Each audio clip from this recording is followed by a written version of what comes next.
बेटा पता होना चाहिए क्लास में क्या चल रहा है। अटेंटिव बैठेंगे सब, ठीक है। तो वेक्टर डीएनए क्या होता है हमने पढ़ लिया था, ठीक है। और अच्छा, वेक्टर डीएनए और पैसेंजर डीएनए में क्या फर्क है, कौन बताएगा? तो वेक्टर डीएनए व्हीकल डीएनए होता है जो कैरी करता है पैसेंजर डीएनए को, मतलब अपने डिजायर जीन को।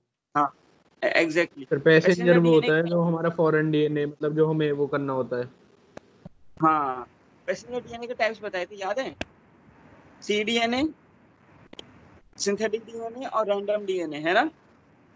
और ये cDNA भी होता है। और सिंथेटिक डीएनए और रैंडम डीएनए बताया था मैंने। ओके, हम लोगों ने वेक्टर्स पढ़े थे। कुछ वेक्टर्स के जैसे एग्जांपल, प्लांट्स के लिए हमने डाइकोट प्लांट के लिए कौन सा पढ़ा था vector? Ti Agrobacterium, DI Agrobacterium two plasmid, Agrobacterium tumour inducing plasmid और और एनिमल्स के लिए एनिमल। रेट्रोवायरस। उसके बाद हम लोगों ने एग्जांपल्स पढ़े थे, ठीक है, हो गया था। हम लोगों ने ये भी पढ़ा था कि भाई जो वायरसेस होते हैं यूज एज अ वेक्टर, उसके कुछ एग्जांपल्स भी पढ़े थे। एक मिनट, इस पे मैं आता हूँ। यस, ये कुछ एग्जांपल्स पढ़े थे, वेक्टर टाइप और इंसर्ट साइज।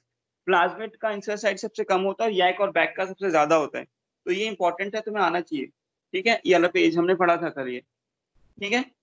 ये सारा हो गया था हमारा। पैसेंजर डीएनए हो गया था।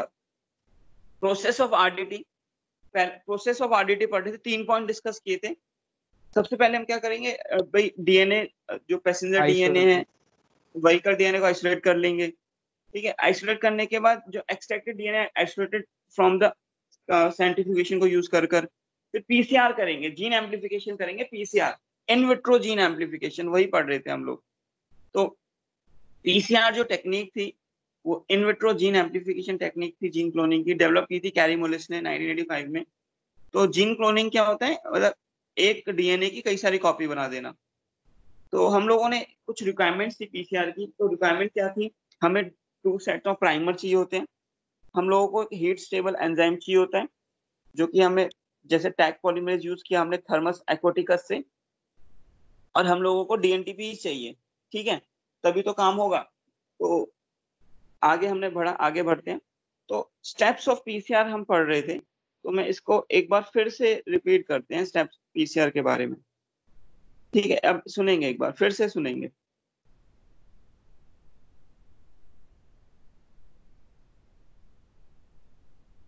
अब देखेंगे, जो पीसीआर पढ़ रहे थे उसके स्टेप्स एक बार फिर से अटेंटिवली सुनेंगे। मकसद क्या था हमारा, मकसद ये था कि एक ट्यूब है। एक्चुअली पीसीआर में जो टेस्ट ट्यूब यूज करते हैं, टेस्ट ट्यूब तो अलग होती है, हम यूज करते हैं एपेंड्रॉफ्स। सुना है कभी एपेंड्रॉफ्स के बारे में? नहीं सर, नहीं। हाँ, हम पीसीआर में ना एपेंडॉफ्स यूज करते हैं। एक्चुअली एपेंडॉफ्स प्लास्टिक की होती हैं, ग्लास की नहीं होती हैं, और छोटी साइज की होती है। मैं तुम्हें दिखाता हूँ। टेस्ट ट्यूब्स कह रहे हो क्या?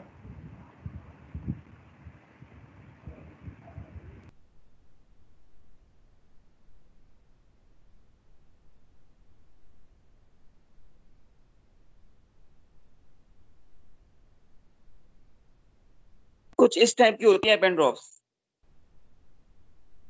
देख रहे हो वाली, ये एपेंड्रॉफ्स हैं। तो प्राइस भी लिखा हुआ है इनका। ये सारी एपेंड्रॉफ्स हैं, ये देखो, ये देखो, इस टाइप की होती है एपेंड्रॉफ्स, ठीक है। ये एपेंड्रॉफ है, ये टेस्ट ट्यूब नहीं है, ये एपेंड्रॉफ है, ठीक है। कैप के साथ, कैप के साथ है, कुछ चीज निकलेगी नहीं उसके बाहर। तो एपेंडॉफ में हम लोग क्या करते हैं बेटा, एपेंडॉफ में हमने क्या काम करा है, डीएनए है हमारा एक, ठीक है। इसको एम्पलीफाई करना है हम लोगों को, इसको एम्पलीफाई करना है। तो हम लोग इस एपेंडॉफ में ही सारा काम होगा।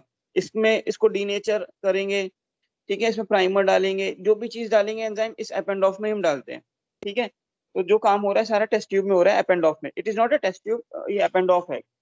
ओके, तो सबसे पहला मकसद ये था हमारा कि जो डीएनए हमने लिया एपेंडॉफ में, वो ये है। उसमें हमें कुछ इतना सेगमेंट एम्पलीफाई करना है, इतना, जो हमारा डिजायर्ड जीन है। पूरा भी डीएनए कर सकते हैं, लेकिन हम पूरा क्यों करें? तो अब हम क्या करेंगे, सबसे पहला प्रोसेस जो होता है हमारा इसमें, तो क्या होता है, डीनेचुरेशन। सबसे पहला स्टेप होता है डीनेचुरेशन। तो ड्यूरिंग दिस डीनेचुरेशन प्रोसेस हम हाई टेम्परेचर यूज करते हैं, 90 से 95 डिग्री सेल्सियस यूज कर सकते हैं। तो इस हाई टेम्परेचर पे दोनों डीएनए के सेगमेंट सेपरेट आउट हो जाते हैं। दोनों सेगमेंट क्या हो गए, सेपरेट आउट हो गए। डिजायर जीन यहाँ पे था हमारा, ठीक है। अब नेक्स्ट प्रोसेस होता है अनीलिंग। जो नेक्स्ट प्रोसेस हमें डिस्कस करना है बेटा, वो होता है अनीलिंग। तो अनीलिंग में हम क्या करते हैं, एनीलिंग। एनीलिंग में हम प्राइमर्स को यूज करते हैं, 2 सेट होते हैं इसके, और ये प्राइमर्स हम खुद लैब में डिजाइन करते हैं। जैसे सपोज करो डीएनए जो हमारा डीनेचर हुआ था, सेपरेट आउट हो गया था, उसमें हमारा डिजायर सेगमेंट ये था जो हमें एम्पलीफाई करना था, ठीक है। इसके सीक्वेंस हम लोगों को पता है। ये सपोज करो अगर इंसुलिन जीन होता या कोई भी जीन होता, उसके सीक्वेंस हमें पता है, क्योंकि हमारी ह्यूमन जीनोम प्रोजेक्ट हो चुका है। सारी इंफॉर्मेशन बायोइन्फॉर्मेटिक्स के पास है, एनसीवीआई पे भी मिल जाएगी। तो हमने इंसुलिन जीन की इंफॉर्मेशन देख ली, मैंने रैंडमली लिख दिया कुछ ऐसे ही,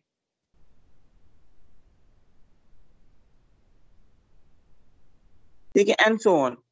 सेम इस साइड यहाँ भी इंफॉर्मेशन मिल गई हमें, सारी इंफॉर्मेशन है, मैंने ऐसी रैंडमली लिख दिया है, ठीक है,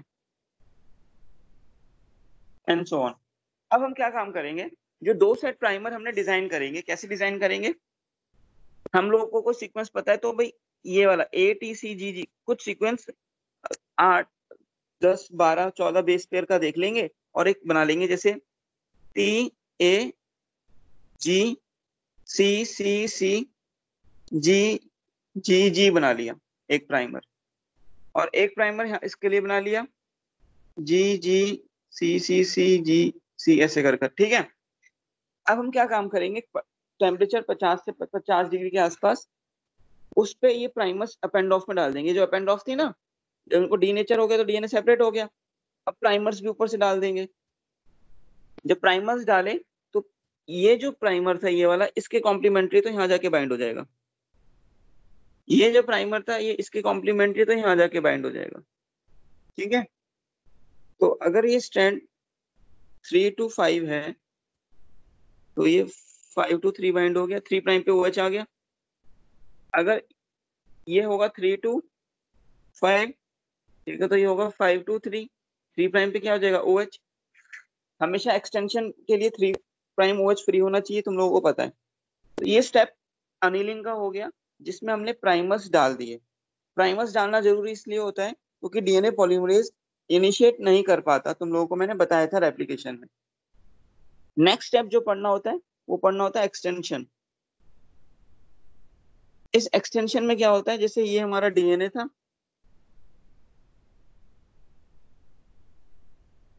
ठीक है, ये हमने बना लिया है, ये हमारा डिजायर्ड सीक्वेंस था, और हमने यहाँ पे प्राइमर्स को भी लगा दिया था, ठीक है।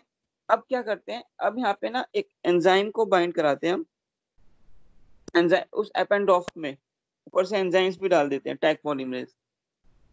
तो एंजाइम को बाइंड करा दिया, एंजाइम का नाम है टैग पॉलीमरेज, ठीक है, टैग पॉलीमरेज। ये एंजाइम क्या करेगा, ये जो हमारा प्राइमर था उसको एक्सटेंड कर देगा। डीएनटीपी लिमिटेड नंबर की डालते हैं हिसाब से, ताकि ज्यादा एक्सटेंशन ना हो, ठीक है।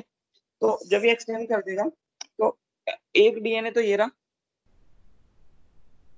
एक डीएनए ये रहा, तो 2 डीएनए बन गए। एक सेकंड में कितने बन गए, 2, फिर 2 से 4, 4 से 8, 8 से 16 ऐसे बनते जाएंगे, जो हम साइकिल को रिपीट करते जाएंगे। तो 3 स्टेप हम लोगों ने पढ़े। कौन कौन से थे step, denaturation, annealing and the extension. ये 3 स्टेप हैं, इंपॉर्टेंट है, हम लोगों को आना चाहिए, ठीक है। तो इसमें किसी को कोई डाउट है, कोई पूछना चाहता है तो पूछ सकता है।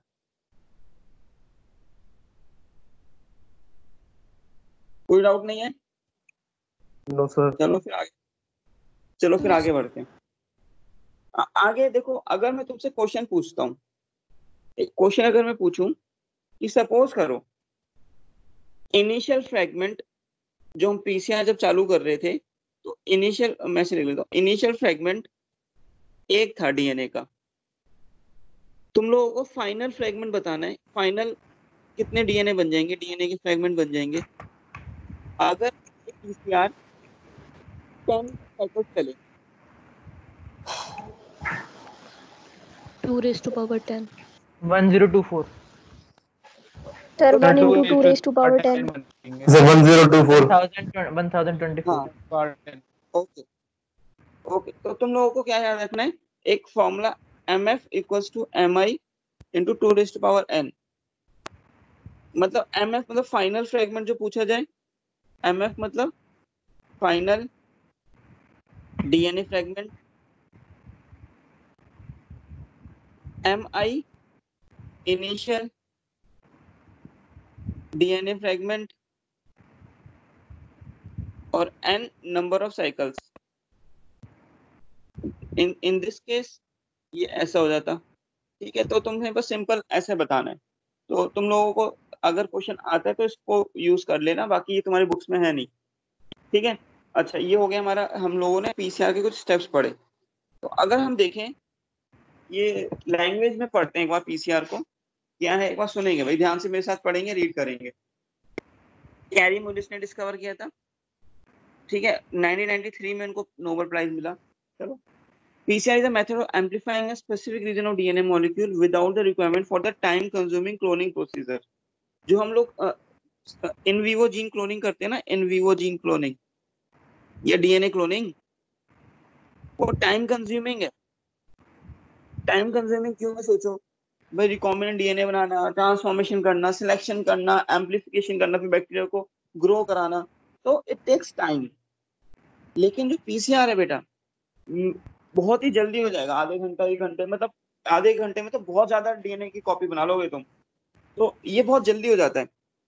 तो PCR occurs at very fast rate, ठीक है। तो बहुत ही अच्छा मेथड है बिना टाइम दिए जीन को एम्पलीफाई करना। पीसीआर एपेंड ऑफ ट्यूब में होती है, मैं तुम्हें दिखा दी थी ये। Using PCR technique, very low content of DNA available from samples of blood or semen or any other tissue or hair cell can be amplified many times and analyzed. In this technique, Taq polymerase is used. ठीक है, tag polymerase. Tag, कोई मुझे बताएगा कि tag polymerase क्यों use करते हैं, हम लोग अपना डीएनए क्यों नहीं यूज करते? वो heat thermostable Heat stable. Unstable DNA. हाँ, हीट स्टेबल होता है। थर्मोस्टेबल होता है। एग्जैक्टली, क्योंकि हम लोग, तुम लोगों को बताया था कि जब पीसीआर पढ़ रहे थे, डीनेचुरेशन में हाई टेम्परेचर देना होता है, तो जब हाई टेम्परेचर पे, तो या एनिलिंग भी, एक्सटेंशन भी जो हाई टेम्परेचर पे रहता है, उस टेम्परेचर पे ना बेटा हमारा डीएनए डिग्रेड हो जाएगा। तो Taq polymerase is a special type of DNA polymerase which is resistant to high temperature, ठीक है। तो ये डिस्कस कर लिया। तो टैग पॉलीमरेज कहाँ से मिलता है हमें? थर्मस एक्वाटिकस बैक्टीरिया से। ये एक आर्के बैक्टीरिया है और हॉट थर्मल स्प्रिंग्स में रहता है। कुछ और एग्जांपल्स भी होते हैं, जैसे हम लोग जो पीसीआर के लिए यूज कर सकते हैं, जैसे पीएफएलयू पॉलीमरेज है जो पायरोकॉकस फ्यूरियस बैक्टीरियम से मिला है, वेंट पॉलीमरेज है जो थर्मोकॉकस लिटोरलिस बैक्टीरियम से मिला है। तो ये इतना जरूरी नहीं है, बस एक बार रीड कर लेंगे। जरूरी है टैग, टैग पॉलीमरेज, ठीक है। इन सब में कुछ ना कुछ क्वालिटी होती है, जैसे इस वाले पॉलीमरेज में क्वालिटी है कि करता तो ये स्लो स्पीड से काम, स्लो स्पीड से अपना जीन एम्प्लीफिकेशन करता है, इलोंगेशन करता है, बट इसकी एक्यूरेसी बहुत हाई है इस एंजाइम की, ठीक है। ये सब चीजें तो बेटा बुक्स में नहीं लिखी होंगी, ये तो एक्सपेरिमेंट करके ही पता लगा हम लोगों को भी, हमने यूज किए सारे। थर्मस एक्वाटिकस जो होता है ये फास्ट स्पीड से इलोंगेशन करता है, लेकिन इसकी ना एक्यूरेसी कम है, ये थोड़ा गलती कर देता है, एक्यूरेसी कम है इसकी। तो वो डिपेंडिंग अपॉन द जीन और अपॉन द एक्सपेरिमेंट हम लोग यूज करते हैं, कौन सा हमें पॉलीमरेज यूज करना है। तो तुम लोगों को इतना याद नहीं रखना, तुम्हें बस टैग पॉलीमरेज याद रखना है जो इंपॉर्टेंट है। नेक्स्ट 3 स्टेप्स होते हैं पीसीआर के, डीनेचुरेशन, एनिलिंग और एक्सटेंशन, हमें पता है 3 स्टेप होते हैं। तो डीनेचुरेशन देखो क्या बोल रहा है, 90, देखो अब ये भी टेम्परेचर टू टेम्परेचर डिपेंड करेगा। डीनेचुरेशन जैसे इन्होंने 94 डिग्री सेल्सियस ले दिया, जरूरी नहीं है हम 90 से 95 लेते हैं, कम भी हो सकता है, ज्यादा। क्यों? इसका कारण है, क्या कारण है सुनेंगे। सपोज करो एक डीएनए है, उसमें जीसी कंटेंट अराउंड 70% है, और एक डीएनए है उसमें जीसी कंटेंट अराउंड 30% है। तो मुझे बताओ कौन सा डीएनए डीनेचर डीनेचर के लिए ज्यादा टेम्परेचर चाहिए। तो 70% वाले को। 70% 70%। जीसी कंटेंट ज्यादा है। हाँ, क्योंकि हाइड्रोजन बॉन्ड ज्यादा होंगे ना, जी ट्रिपल बॉन्ड बनाते हैं साइटोसिन से, तो उसके अकॉर्डिंग यहाँ पे हम टेम्परेचर, हाँ एग्जैक्टली, तो उसके अकॉर्डिंग डीनेचुरेशन का टेम्परेचर डिसाइड होता है। तो उन्होंने एक स्पेसिफिक 94 डिग्री सेल्सियस लिखा है, तो ऐसा नहीं हो सकता, ये हमेशा रेंज में होता है, रेंज में। ठीक है, चलो खैर, जो बुक्स बोल रही है डीनेचुरेशन का टेम्परेचर हाई होता है। अब दोनों ये स्ट्रैंड देखो, ये हाइड्रोजन बॉन्ड है, ये जो दिखाई है ना हाइड्रोजन बॉन्ड है, सेपरेट हो गए ये दोनों। अनिलिंग का 54 डिग्री सेल्सियस दिया हुआ है, इस टेम्परेचर पे प्राइमरी कौन है, चलो ठीक है। अनिलिंग पे देखेंगे बेटा, दो प्राइमर दिख रहे हैं, ये दोनों प्राइमर अपने कॉम्प्लीमेंट्री सीक्वेंस पे जाकर अनिल चिपक गए। एक्सटेंशन 72 दिखाया हुआ है, 72 डिग्री एक्सटेंशन पे टैग पॉलीमरेज आया होगा और एक्सटेंड कर दिया। ठीक है, तो एक डीएनए था, ये एक से कितने बन गए, दो बन गए, देखो दिख रहे हैं। ठीक है, तो 3 स्टेप है पीसीआर के, तो हम लोगों को आना चाहिए। तो बेटा डीनेचुरेशन इसको रीड कर लेंगे हम लोग, सब हमने पढ़ लिया। ठीक है, तो इसको रीड कर लेंगे, मैं तुम्हें फाइल तो तुम्हें पास आई जाएगी। तो ये हमने पूरा पार्ट पढ़ लिया। तो बेटा हम लोगों ने देखो इस वाले पेज पे थे जब हम, तुम्हें एक चीज बताई थी, ये प्रोसेस ऑफ आरडीटी पढ़ रहे थे हम लोग, प्रोसेस ऑफ आरडीटी। तो 3 प्रोसेस हमने यहाँ पे डिस्कस किए, 1 2 3। ठीक है, डीएनए को, पैसेंजर डीएनए व्हीकल डीएनए को एक्सट्रैक्ट करना, दूसरे सेल ऑर्गेनेल से प्यूरिफाई करना, और जीन एम्प्लीफिकेशन पीसीआर। ये 3 स्टेप थे जो हमने पढ़ लिए प्रोसेस में। अब आगे के स्टेप्स क्या है वो देखेंगे, आगे के जो स्टेप्स हैं वो देखेंगे एक बार। ठीक है, मैं बता देता हूँ। तो देखना, चौथा और पांचवा step process of RDT continue हो रहा है यहाँ पे, process of RDT he continuation में आ रहा है।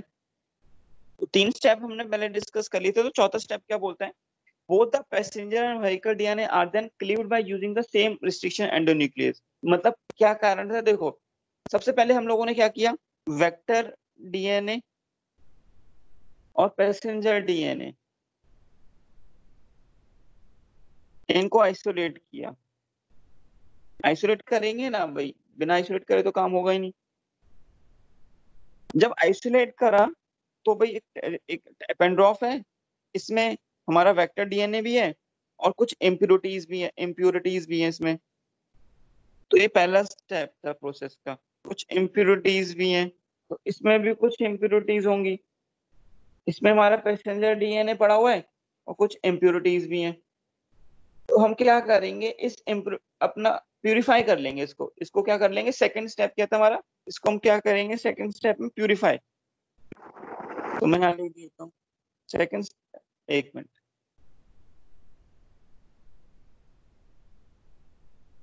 चलो कोई नहीं, सेकंड स्टेप में हम यहाँ पे प्यूरिफाई कर लेंगे, और थर्ड स्टेप में प्यूरिफाई करने के बाद इसको एम्पलीफाई कर लेंगे पीसीआर से। ठीक है, बहुत सारी कॉपी आ जाएंगी।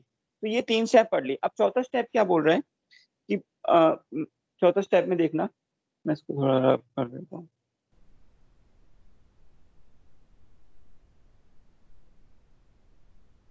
यस, चौथा स्टेप में देखो क्या बोल रहा है, both the passenger and vehicle DNA are then cleaved by using the same आरई।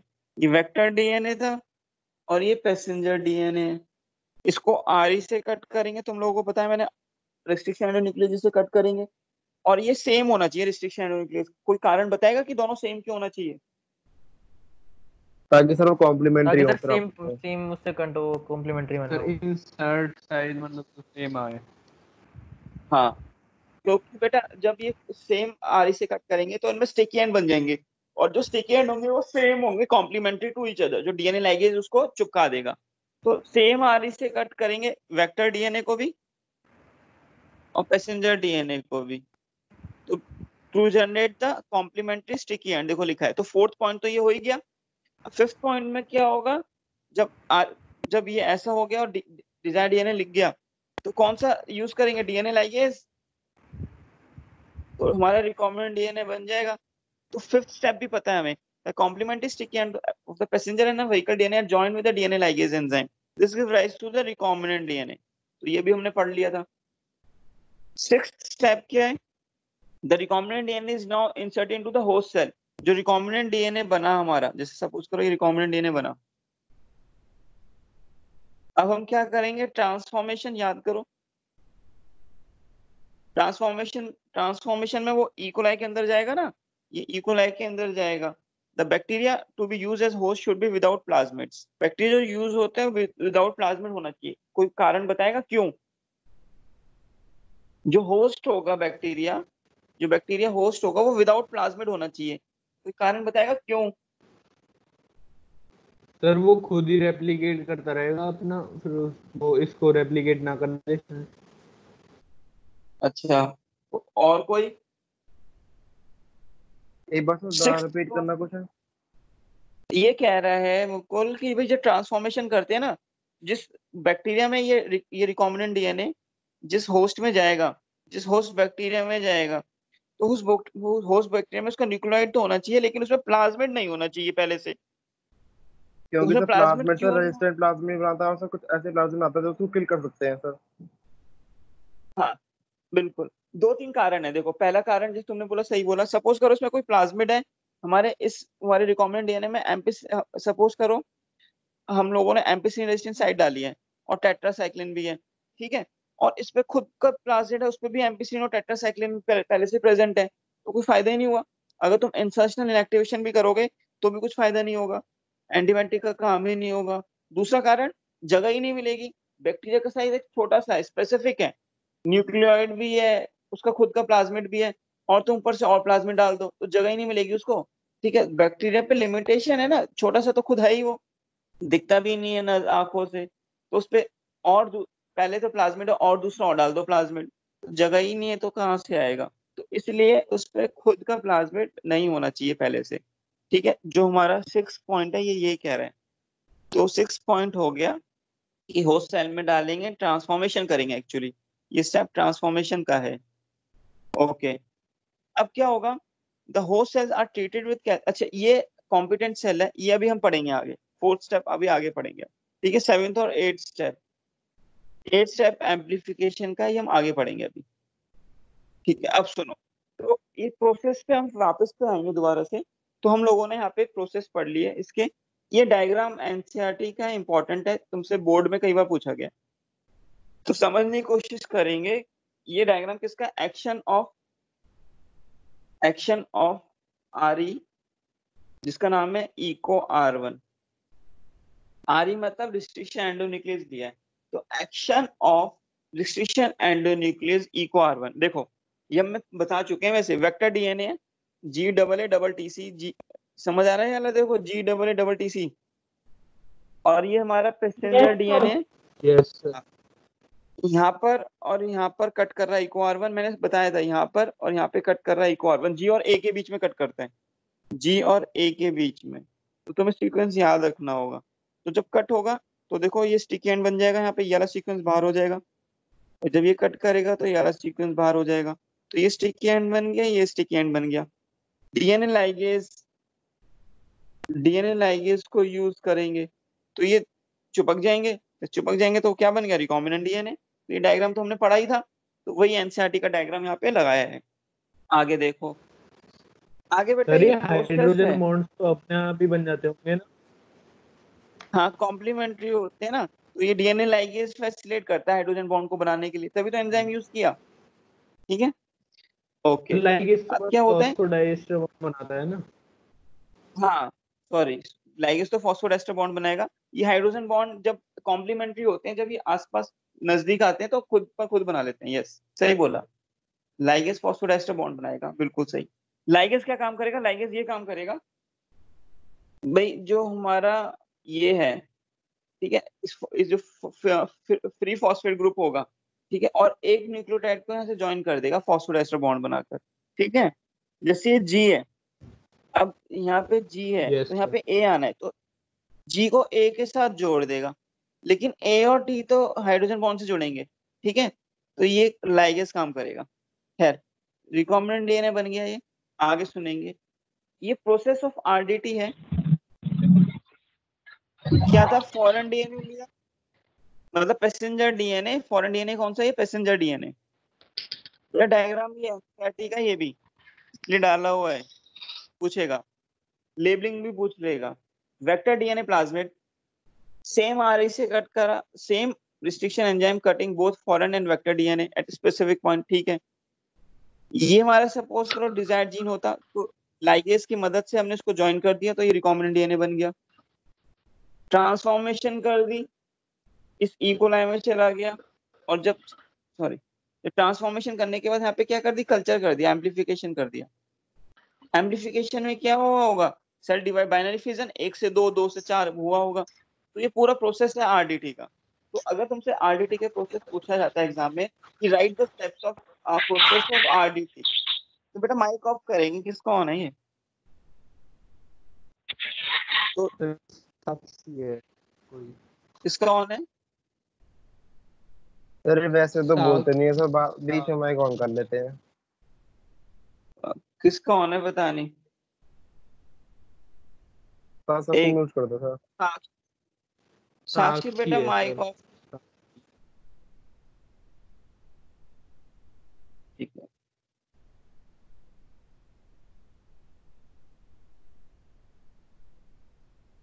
चलो ठीक है।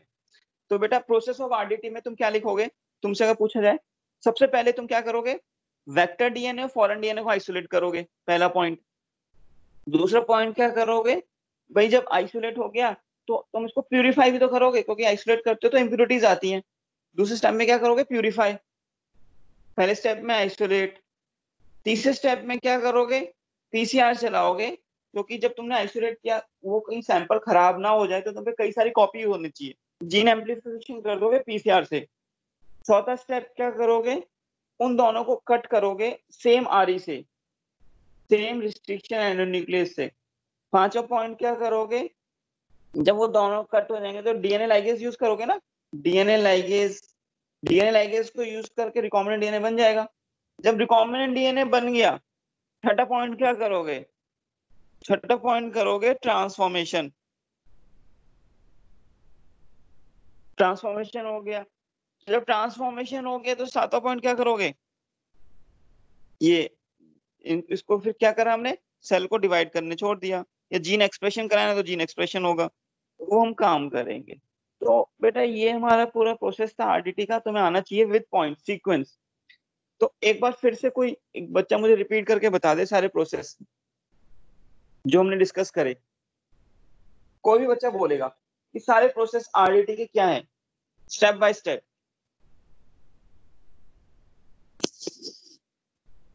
Yes sir. कौन बोल रहा है, रेज योर हैंड भाई, ऐसे मत, कोई बच्चा बताएगा, रेज योर हैंड।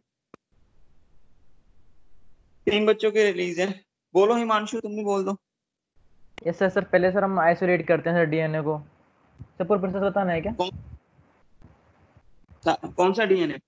सर जो मोबाइल डीएनए जो अपना जो हमें यूज करना है। कौन सा डीएनए?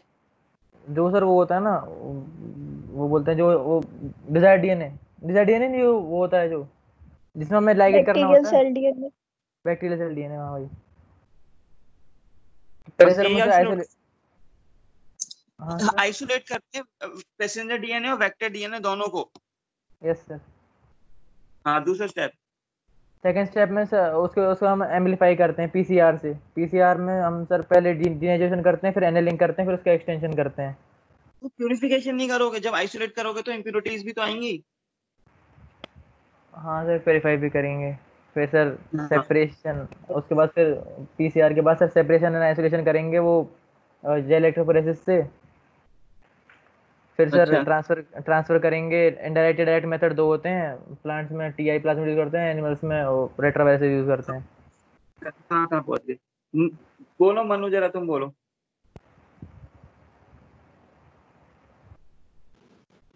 Yes sir. बोलो।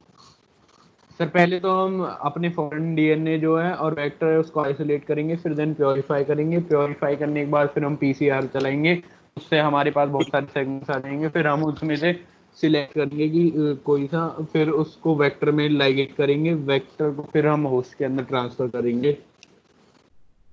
अच्छा, हाँ बेटा निशा तुम बोलो।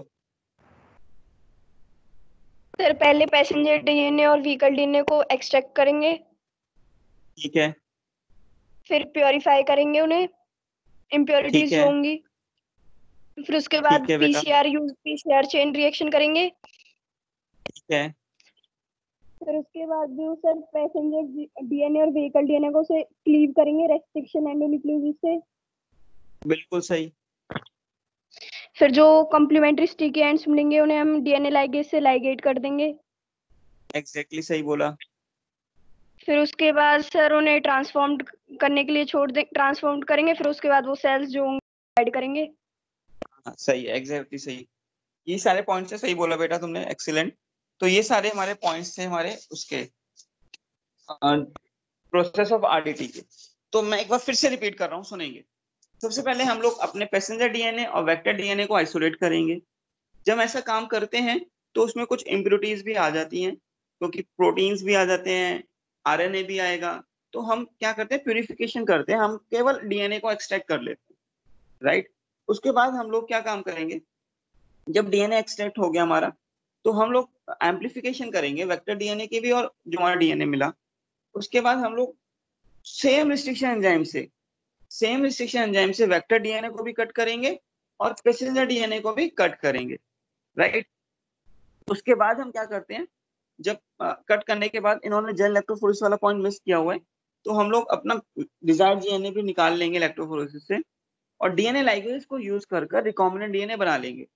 जब डीएनए लाइगेज को यूज करके रिकॉम्बिनेंट डीएनए बना, ये इस वाले पॉइंट पे, फिर हम क्या करेंगे, ट्रांसफॉर्मेशन करेंगे। मतलब इस ट्रांसफॉर्मेशन को बोलते हैं जीन ट्रांसफर। इस ट्रांसफॉर्मेशन स्टेप को क्या बोलते हैं, जीन ट्रांसफर। एक मिनट,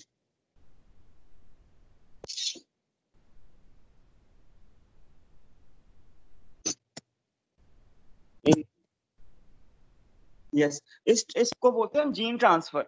तो जब जीन ट्रांसफॉर्मेशन होगा ना, मतलब जो ये रिकॉम्बिनेंट डीएनए बना हमारा, इसको जीन ट्रांसफर करेंगे। जीन ट्रांसफर मतलब ये डीएनए ट्रांसफर होना है ई कोलाई में, तो उसको जीन ट्रांसफर बोलते हैं, ठीक है। अब ये सब करने के बाद फिर इन वीवो ही हो जाएगा इसके बाद तो। क्या मनु, सर इसके बाद तो फिर ये इन वीवो ही हो जाएगा, इन ये वीवो हम जीन क्लोनिंग। इसमें अगर हमें एक्सप्रेशन कर रहा होता ना, एक्सप्रेशन, सपोज करो इंसुलिन का जीन डाला और इंसुलिन जीन को हम एक्सप्रेस कराना चाहते हैं, तो हमें कल्चर ही करना पड़ेगा। हम लोग बायोटेक में ये तो करते हैं भाई, ज्यादातर एक्सप्रेशन वेक्टर यूज करते हैं हम लोग। कोई जीन को इंसुलिन जीन डाला या कोई भी जीन डाला बैक्टीरिया में, हम एक्सप्रेस कराना चाह रहे हैं, ठीक है, अल्फा एंटीट्रिप्सिन डाला या कुछ भी डाला, तो बैक्टीरिया को हम ग्रो कराते हैं मीडियम में। जब बैक्टीरिया ग्रो करेगा तो हमारा खुद भी डिवाइड करेगा और हमारा वो भी बढ़ता जाएगा, प्रोडक्ट भी बढ़ता जाएगा। तो इन सब के अंदर इंसुलिन होगा, जितने बैक्टीरिया बनेंगे उतना ज्यादा इंसुलिन होगा। तो इसलिए ये स्टेप करना जरूरी होता है, ठीक है, कल्चर करना। इसको एग्जैक्टली बोलेंगे कल्चर करना, कल्चरिंग, ठीक है। तो ये हमारे प्रोसेस थे आरडीटी के सारे, ठीक है बेटा। अब किसका ऑन हो गया भाई? सर फिर ऑन कर लिया आयुष गारी। अरे सर गलती से हो गया था वो। चलो ठीक है, ऑफ कर लो बेटा, ठीक है। तो प्रोसेस हमने सारे डिस्कस कर लिए।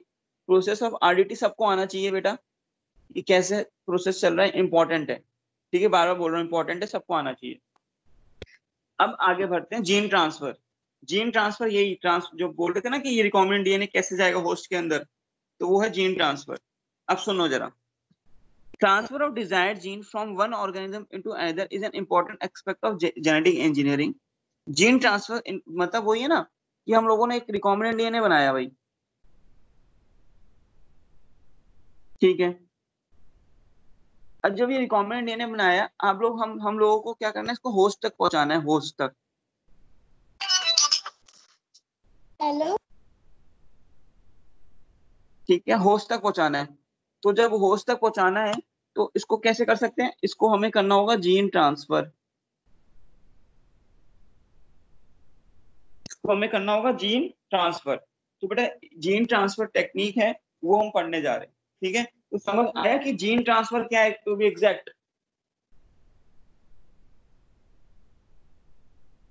ठीक है बेटा। चलो पढ़ते हैं, Yes, समझ आया ना sir. Gene transfer, okay good. Yes, sir. इसके बेटा हाँ जीन ट्रांसफर लिखा हुआ है देखो, वही है कि जीन ट्रांसफर के कुछ स्टेप्स हैं। पहले डीएनए को आइसोलेट करेंगे दोनों ऑर्गेनिज्म से, फिर इसको वेक्टर में लगा देंगे, ठीक है। वेक्टर में लगाने के बाद उसको splicing of this alter DNA to recipient organism, मतलब वही है कि जब वेक्टर में लगा दिया रिकॉम्बिनेंट डीएनए बना दिया, तो इसको हम लोग इस डीएनए को होस्ट में डाल देंगे ऑफ दिस ऑल्टर डीएनए ना। वेक्टर को भी हम, वेक्टर डीएनए भी पूरा नहीं है और पैसेंजर डीएनए से भी हमने एक डिजायर्ड डीएनए लगा दिया, तो इस डीएनए को हम होस्ट में डाल देंगे, ठीक है। तो हम जब होस्ट में डालेंगे तो हमारा कुछ प्रोडक्ट लेना हो हमें, the cell to begin making the appropriate product and then device an economical method for its mass production. मतलब से एग्जांपल एक ये हमारा रिकॉम्बिनेंट डीएनए है, डिजायर्ड जीन इंसुलिन का है, हम लोगों ने जीन ट्रांसफर कर दिया, किसके अंदर कर दिया, ई कोलाई के अंदर, ये रहा ई कोलाई, और इसके अंदर हमारा ये रिकॉम्बिनेंट डीएनए आ गया इंसुलिन का जीन। अब हम इसको क्या कर रहे हैं, कल्चर कर रहे हैं। कल्चर मतलब इसको हम किसी अगार मीडियम में ग्रो करा रहे हैं। तो जब ये कल्चर हो रहा है, एक तो ये खुद ब खुद डिवाइड भी हो रहा होगा कल्चर में बाइनरी फिजन से, और दूसरा ये क्या काम कर रहा होगा, हमारे इंसुलिन जीन को एक्सप्रेस भी कर रहा होगा। जब इंसुलिन जीन एक्सप्रेस हो रहा होगा तो क्या बना रहा होगा, इंसुलिन प्रोटीन बना रहा होगा। तो उस मीडियम में हमारे इंसुलिन प्रोटीन भी बनती जा रही है, तो हम लोग प्रोडक्ट बना रहे हैं। तो the cell to begin making the appropriate product, जो भी जीन डालेंगे, और and then device an economical method for its mass production, ठीक है। तो जीन ट्रांसफर का एक इन्होंने यहाँ पे एक फिगर है, इसको समझने की कोशिश करेंगे। ये जो फिगर एक्सप्लेन कर रही है, क्या एक्सप्लेन कर रही है, एक एग्रोबैक्टीरियम है, एग्रोबैक्टीरियम ट्यूमिफेशियंस, एग्रोबैक्टीरियम ट्यूमिफेशियंस तुम्हें बताया था मैंने। ये क्या काम करता है, ये जाएगा डाइकॉट प्लांट में और डिजीज कर देता है क्राउन गॉल डिजीज। सर सिर्फ डाइकॉट में जाते हैं? हाँ बेटा डाइकॉट में जाता है ये, मोनोकॉट के लिए एग्रोबैक्टीरियम राइजोजेंस होता है, खैर ये डाइकॉट में जाता है। तो ये नेचुरली जाएगा, नेचुरली जा रहा है, हमें कुछ नहीं करना, तो इसके पास ऐसी कैपेसिटी है। तो यही फिगर शो कर रही है। अब देखो ये एग्रोबैक्टीरियम, ये क्रोमोसोम उसका मेन, ये टीआई प्लाज्मिड, जो टीआई प्लाज्मिड होता है ना, अभी समझ लेंगे, सुन लेंगे थोड़ा। ये जो टीआई प्लाज्मिड होता है, इस पे कुछ सीक्वेंस होते हैं, मैं यहाँ पे बना देता हूँ। इसमें कुछ सीक्वेंस होते हैं, जैसे ये सीक्वेंस है टीडीएनए, ये सीक्वेंस है वीआईआर, विर सीक्वेंस, ठीक है। अब सुनो, तो टीआई प्लाज्मिड के अंदर सीक्वेंस होते हैं बहुत सारे, तो इसमें मैंने कुछ सीक्वेंस बना दिए, जैसे तुम्हें बताया टीडीएनए और वीआईआर। इन्होंने जो टीडीएनए लिखा है ना, this is a sequence present in the Ti plasmid. तो ध्यान से ये बात में ध्यान रखना कि टीआई प्लाज्मिड के अंदर टीडीएनए होता है, टीडीएनए के अंदर टीआई प्लाज्मिड नहीं है। टीआई प्लाज्मिड है, उसके अंदर एक सीक्वेंस है टीडीएनए का, ये थोड़ा ध्यान रखेंगे बेटा।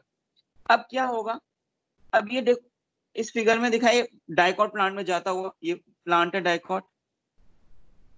अब ये है ट्रांसफॉर्म प्लांट सेल, ये प्लांट सेल दिखाया है बेटा, ये क्या दिखाया है, प्लांट सेल।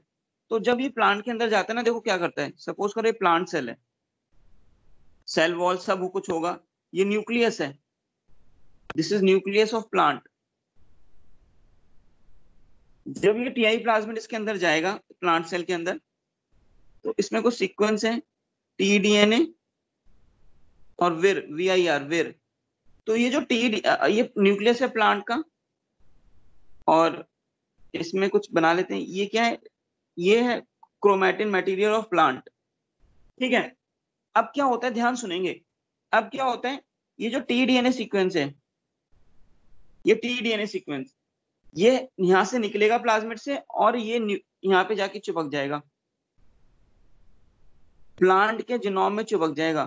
तो this is the T-DNA of agrobacterium. देखो यहाँ पे शो हुआ है, इस वाले पॉइंट को रीड करेंगे मेरे साथ। T-DNA integrates into the host DNA, ठीक है। जब ये इंटीग्रेट हो जाएगा तो डिजीज कर देता है कौन सी, क्राउन गॉल, देखो ट्यूमर लाइक स्ट्रक्चर बना हुआ है, तो क्राउन गॉल डिजीज कर देता है, तो ये नेचुरली करता है। तो ये जो डायग्राम है ये शो हो रहा है कि कैसे एग्रोबैक्टीरियम डाइकोट प्लांट को अफेक्ट कर रहा है। तो बहुत देख सकते हैं आसानी से, कुछ नहीं करा इसने, गया बैक्टीरिया प्लांट के अंदर, प्लांट सेल में इसने अपना टीडीएनए इसके जीनोम में चिपका दिया और डिजीज कर दी क्राउन गॉल डिजीज। तो एक ये डायग्राम है, इसको स्टडी करेंगे घर पे बैठ के आराम से। अब नेक्स्ट सुनो, जो जीन ट्रांसफर होता है, जीन ट्रांसफर का मतलब तुम्हें बताया था मैंने कि एक आरडीएनए, दिस इज आरडीएनए, इसको हमें कहाँ पे जाना है, होस्ट के अंदर ट्रांसफर करना है, होस्ट सेल के अंदर। तो कैसे कर सकते हैं, जीन ट्रांसफर से, ठीक है, ट्रांसफॉर्मेशन करनी है, दिस इज अ ट्रांसफॉर्मेशन। तो दो तरीके से हो सकती है, एक इनडायरेक्ट मेथड होता है और एक डायरेक्ट मेथड होता है। तो इनडायरेक्ट मेथड होता है थ्रू वेक्टर्स और कैरियर्स, और डायरेक्ट मेथड और होता है वेक्टरलेस, विदाउट वेक्टर। तो डायरेक्ट मेथड विदाउट वेक्टर होता है, ठीक है, इसको बाद में पढ़ेंगे। तो इनडायरेक्ट मेथड हम पढ़ रहे हैं, तो सबसे पहले हम इनडायरेक्ट मेथड में पढ़ेंगे जीन ट्रांसफर थ्रू वेक्टर्स। उसमें हम लोग एग्रोबैक्टीरियम ट्यूमिफिकेशन का है, उसको मैं तुम्हें समझाता हूँ कैसे होता है। तो सुनेंगे बेटा, पहले ये वाला सुनेंगे, एग्रोबैक्टीरियम ट्यूमिफिकेशन वाला। क्या होता है देखो, बैक्टीरिया समझेंगे इसको, बैक्टीरिया है, एग्रोबैक्टीरियम ट्यूमिफिकेशंस, ये बैक्टीरिया है, ठीक है। ये यहाँ पे इसका न्यूक्लियोइड तो होगा ही होगा, ये उसका न्यूक्लियोइड है, और ये इसका प्लाज्मिड है, इसका नाम है टीआई प्लाज्मिड। अब बायोटेक ने क्या काम किया, इसका टीआई प्लाज्मिड आइसोलेट कर लिया, चलो बाहर आ गया TI plasmid, this is TI plasmid. इस टीआई प्लाज्मिड में कुछ सीक्वेंस है, विरुलेंट सीक्वेंस, टीडीएनए, ठीक है।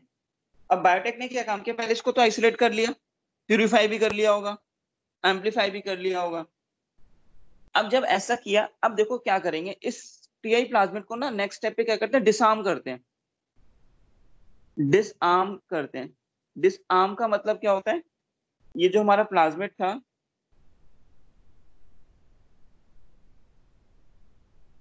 ये इस पे टीडीएनए था, इस पे वीआईआर सीक्वेंस था, और ये टीआई प्लाज्मिड था। डिसआर्म करने का मतलब क्या होता है, जो टीडीएनए होता है ना, टीडीएनए के अंदर कुछ सीक्वेंस है, इसके अंदर कुछ सीक्वेंस है जो कि पैथोजेनिक है और डिजीज करते हैं प्लांट में, क्राउन गॉल डिजीज। तो बायोटेक ने क्या काम किया, इस टीडीएनए के सीक्वेंस को हटा दिया, जो पैथोजेनिक सीक्वेंस थे। तो जो रिजल्ट आया,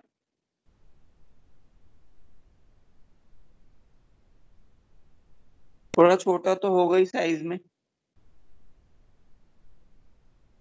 ये टीडीएनए, ये वेर सीक्वेंस, टीडीएनए विदाउट, पैसे मैं लिख देता हूं, T-DNA without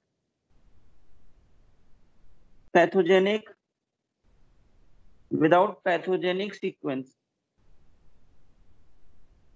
T-DNA without pathogenic sequence. तो ये जो वेक्टर बना, ये डिसआर्म्ड टीआई प्लाज्मिड वेक्टर। इसका मतलब क्या है, ये जो डिसआर्म टीआई प्लाज्मिड बना, ये एक तो प्लांट में डिजीज नहीं करेगा, कौन सी डिजीज, क्राउन गॉल डिजीज। अब सुनो, अब हम क्या काम करेंगे, अब हम ये करेंगे कि इस डिसआर्म टीआई प्लाज्मिड वेक्टर में अपना डिजायर्ड जीन लाइगेट करेंगे, मतलब इसे रिकॉम्बिनेंट डीएनए बनाएंगे। तो नेक्स्ट जो स्टेप होगा हमारा, जो डिसआर्म्ड टीआई प्लाज्मिड वेक्टर था, ठीक है, उसमें हमने क्या लाइगेट कर दिया, अपना डिजायर जीन लाइगेट कर दिया, डिजायर जीन इज लाइगेटेड, और क्या बन जाएगा, रिकॉम्बिनेंट डीएनए फॉर्मेशन अकर, रिकॉम्बिनेंट डीएनए फॉर्मेशन अकर्स। तो रिकॉम्बिनेंट डीएनए बेटा बन गया।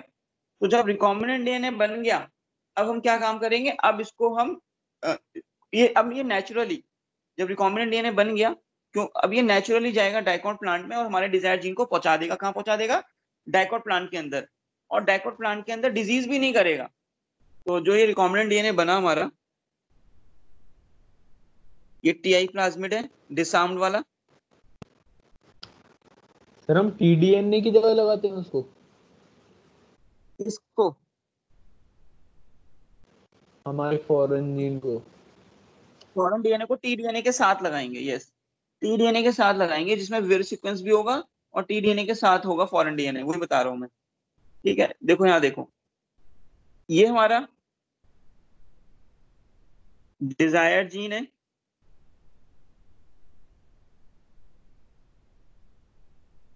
ये हमारा टीडीएनए है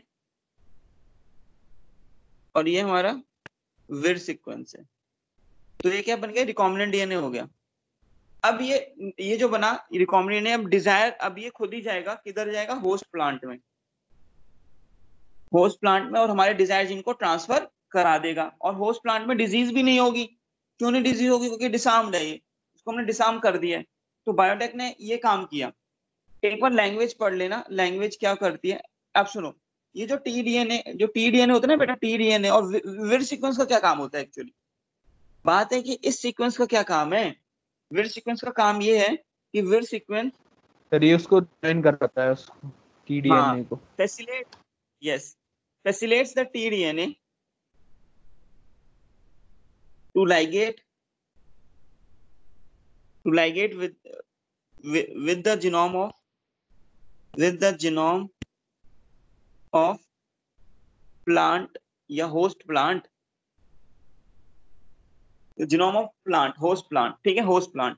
तो विर सीक्वेंस क्या करता है? जो विर सीक्वेंस है ये टीडीएनए को हेल्प करता है कि भाई जाके ये लाइगेट कर जाए होस्ट प्लांट के डीएनए से। तो इसलिए इसका होना जरूरी है। अब लैंग्वेज क्या बोलती है, एक बार रीड कर लेते हैं बेटा। ये जीन ट्रांसफर, ये जो लैंग्वेज है क्या बोलती है? Plasmid and viruses commonly use vectors for the transfer of the desired gene. ठीक है, the desired genes are first made to join suitable plasmid और virus which are then introduced into the target cell. मतलब recombinant DNA बनाएंगे। A plant pathogenic bacterium Agrobacterium tumefaciens produces crown gall और plant tumor in almost all dicot plant। ठीक है, तो dicot plant में ही करते हैं बेटा, ध्यान रखना। मोनोकॉट के लिए तो एग्रोबैक्टीरियम राइजोजेंस होता है, राइजोजेंस। ठीक है, आरआई प्लाज्मिड होता है उसमें। खैर इसके बारे में आगे देखते हैं। तो डाइकॉट प्लांट के लिए एग्रोबैक्टीरियम टूमिफेशियंस है। ये जो है ये एक प्लांट ऑलमोस्ट हर एक डाइकॉट प्लांट में अफेक्ट करता है। ठीक है, in fact all broad leaf agriculture crops, tomato, soybean, sunflower, cotton, but not cereals. इन सब में करेगा affect. Tumour formation is induced by its plasmid which is therefore called as TI plasmid. TI का मतलब ही यही है, ट्यूमर इंड्यूसिंग। जो हम टीआई बोलते हैं, टीआई का मतलब ही है ट्यूमर इंड्यूसिंग। कौन सा ट्यूमर करता है? Crown gall disease. Agrobacterium tumefaciens naturally transfer some part of TI plasmid into host plant DNA without any human effort. So it is called as natural genetic engine of plant। मतलब भाई जो T-DNA है इसका, ये खुद ही host plant के DNA से जाके चिपका देता है, जैसे हमने इस फिगर में देखा था। इसका जो टीडीएनए वो खुद ही जाकर होस्ट प्लांट के डीएनए से जाके चिपक जाता है। तो हम लोगों को कुछ उसमें एफर्ट नहीं करना, तो इसलिए इसको बोलते हैं natural genetic engineer of plant. Natural genetic engineer है प्लांट का ये। ठीक है, आगे सुनो। टीडीएनए में दो सीक्वेंस है मेनली, टीडीएनए और टीआई प्लाज्मिड में। एक्चुअली टीआई प्लाज्मिड में दो सीक्वेंस है, टीडीएनए और विर सीक्वेंस। टी की फुल फॉर्म होती है ट्रांसफर्ड डीएनए, विर की होती है विरुलेंस रीजन। ठीक है, तो दो सीक्वेंस मिलते हैं टीआई प्लाज्मिड में। Inside the host plant T DNA is separated from Ti plasmid. Host plant में T DNA is separated from Ti plasmid. मैंने बताया था कि जो टीआई प्लाज्मिड है, जो टीआई प्लाज्मिड है उसमें क्या है? इसमें एक टीडीएनए है। तो मैंने बताया था जब ये प्लांट के अंदर जाएगा, होस्ट प्लांट के अंदर, तो क्या होगा? होस्ट प्लांट के अंदर जाएगा तो ये होस्ट प्लांट के जो न्यूक्लियस होता है, न्यूक्लियस में उसका डीएनए है होस्ट प्लांट का, तो यहाँ पे टीडीएनए सेपरेट होकर खुद ही लग जाएगा। ये जो है टीडीएनए किधर लग गया? होस्ट प्लांट के डीएनए में। तो लिखा है ना, inside the host plant T DNA is separated from the Ti plasmid and integrate into the host plant DNA that causes crown gall tumour. अब सुनो आगे, ये थोड़ा समझने की कोशिश करेंगे, वैसे इतना इंपॉर्टेंट है नहीं। विर रीजन, जो हमारा विर रीजन है टीआई प्लाज्मिड का, contains genes which are essential for tDNA transfer and integration to the host plant DNA। मतलब विर डीएनए क्या कर रहा है, टी डीएनए को हेल्प कर रहा है कि होस्ट प्लांट के डीएनए के साथ चिपक जाए। विर रीजन कंटेन 6 ओप्रॉन्स।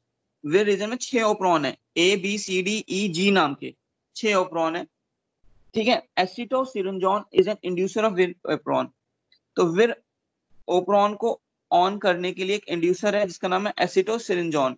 तो इसको रीड करेंगे, इतना इंपॉर्टेंट नहीं है ये।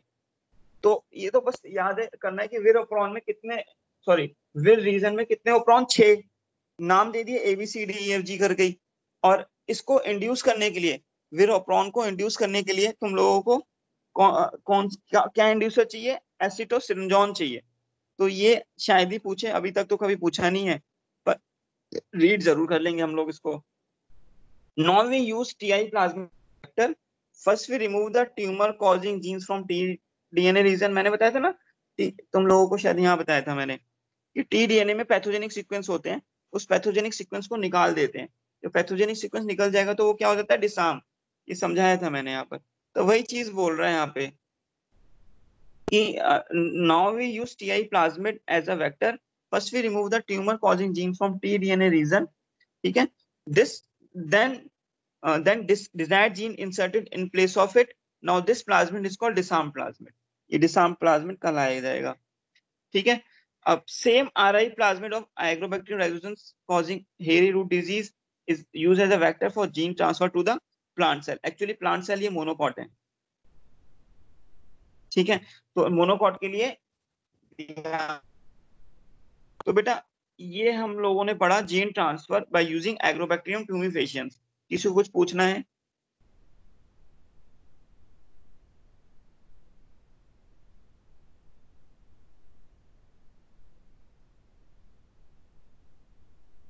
नो किसी सर। को कुछ पूछ, ठीक है, नो सर। Okay good. तो बेटा हमारा ये जो आज हमने पढ़ा